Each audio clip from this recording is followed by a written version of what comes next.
పల్లవి అవని ఆఫీస్‌లో పనిచేసే పిఏని కొడుతూ ఉంటుంది. అది చూసిన కమల్ అయితే, "ఎందుకు పల్లవి వాడిని అలా కొడుతున్నావు?" అని చెప్పేసి తనని గట్టిగా లాగుతూ ఉంటాడు. ఆ మాటలు వినగానే అక్కడ ఉన్న పల్లవి అయితే, "నువ్వు నోరు మూసుకొని ఉండు. వీడు ఏమంటున్నాడో తెలుసా? ఈ టెండర్ పోవడానికి గల కారణం నువ్వేనంట.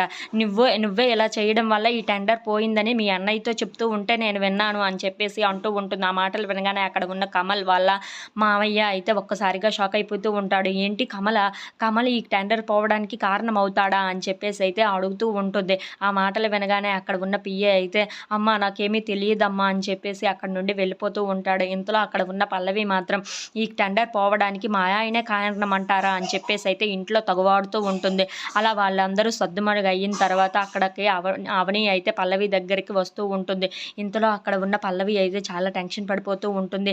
ఏంటి అక్క ఇలా వస్తుంది అని చెప్పేసి అయితే అనుకుంటూ ఉంటుంది. ఇంతలో అక్కడికి అవని వచ్చి, "బాగానే నాటకాలు ఆడుతున్నావే" అని చెప్పేసి అయితే అంటూ ఉంటుంది. ఆ మాటలు వినగానే అక్కడ ఉన్న పల్లవి అయితే, "ఓహో! నీకు మొత్తం తెలిసిపోయిందా? మరి తెలిసిపోయిన తర్వాత మరింకెందుకు నేను నాటకం ఆడి వేస్ట్ కదా! అవును, నేను ఎలాగైనా ఆ శ్రీకర్‌కి, శ్రేయకి పెళ్లి జరిపించదలుచుకోలేదు. వాళ్ళిద్దరికీ ఎలాగైనా పెళ్లి జరగకుండా నేను ఆపుతాను.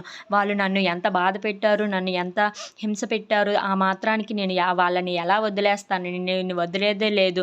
వాళ్ళకి ఎలాగైనా పెళ్లి జరిపించకుండా నేను చూసుకుంటాను" అని చెప్పేసి అయితే అంటూ ఉంటుంది. ఆ మాటలు వినగానే అక్కడ ఉన్న అవని అయితే ఒక్కసారిగా షాక్ అయిపోయి పల్లవి వైపైతే చూస్తూ ఉండిపోతుంది. ఇంతలో అక్కడ ఉన్న పల్లవి అయితే, "నేను పడే బాధ వాళ్ళకి కూడా తెలియాలి కదా! అందుకే వాళ్ళు కూడా బాధపడాలి అంటే వాళ్ళిద్దరికీ పెళ్లి జరగకూడదు" అని చెప్పేసి అంటూ ఉంటుంది. If you like this video please like, share and